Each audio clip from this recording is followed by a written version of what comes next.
Hello people! Good morning! Ito na nga rin pala ang aming day 2 at last day na rin pala dito sa Tarlac. Kung ganito ba naman kaganda ang araw-araw mong makikita tuwing paggising mo, eh talaga namang napakasarap magbakasyon sa probinsya. Tahimik na lugar at malayo ka nga sa mga taong mapanghusga. Sariwang hangin at walang toxic sa paligid.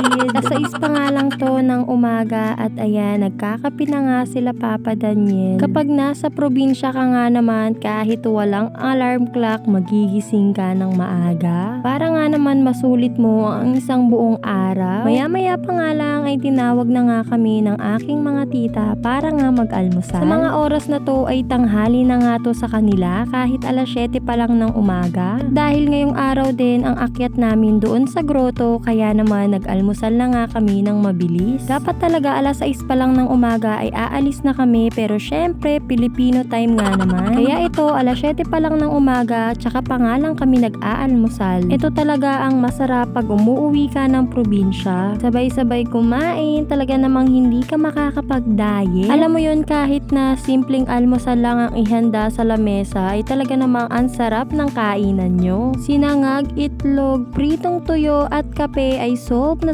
talaga kami. Syempre, sabayan mo pa nga ng kwentuhan at tawa ng walang katapusan. Grabe naman, Tita Ning, hanggang sa Tarlac nagtutupad ka. Di ka masasahuran ni Alice Guyan. Good morning, people. Good morning. Para kukunin ako ni Lloyd sa sobrang liwanag. Ayun na, may pogi kaming dito. Ito yung pogi. Siya ang may-ari ng hacienda na ito. Yes! Good morning po. Diba? Siya, lahat ng nakikita nyo, sa tito ko yan. Nice! Hi, people! Yan po na tayong grotto. Hindi! Hi!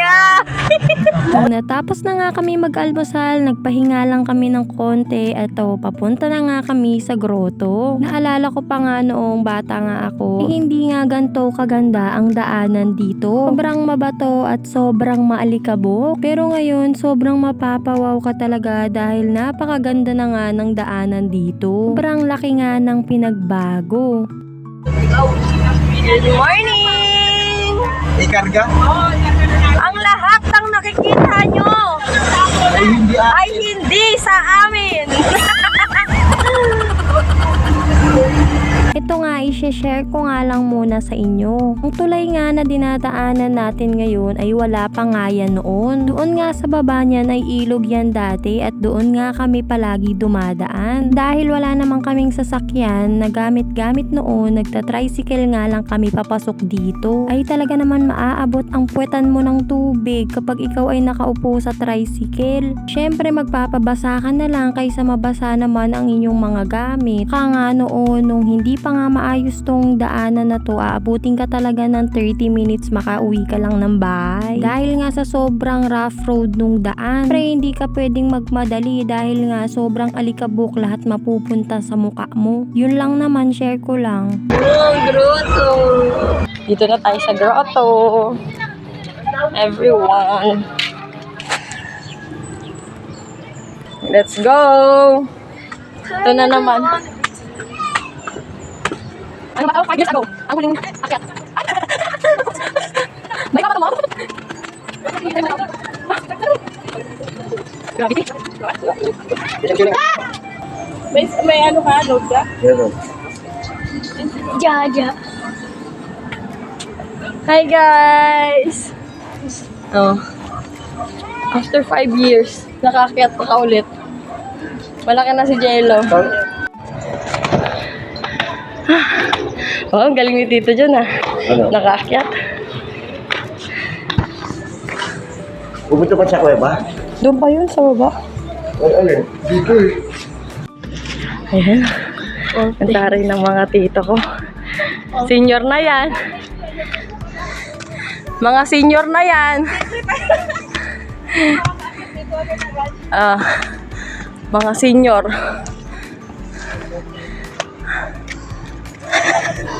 Ito, ano ka? Senior ka din.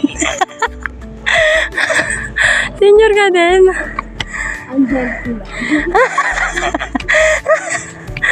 Okay, people, na-survive ulit natin to. Survive ulit! Na-survive dati, napagod ako, hindi ako na-survive. Pero ang pero trinay ko pa din. Hi everyone! Pero trinay ko pa din. Papa, nakakit ulit kami. Ano tayo? Hello! We survived ang crisis. Grabe. We survive. Kita mo na ang world. Balik tayo. World map. Mapaba. Mapa ng Tarlac. Mapa ng Tarlac. Kakabisaduhin na. Cellphone mo. Mama, bababa na kami. Si Mama Mary kasi. Ano nga to yun?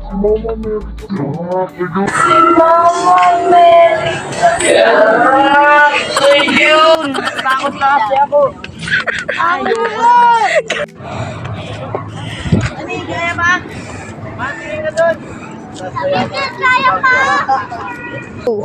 Baba na ulit.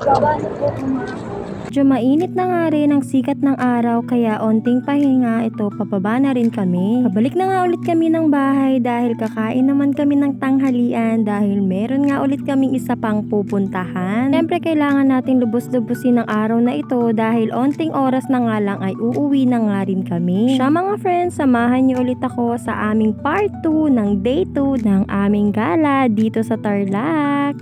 See you on my next mini vlog mga friends. Bye!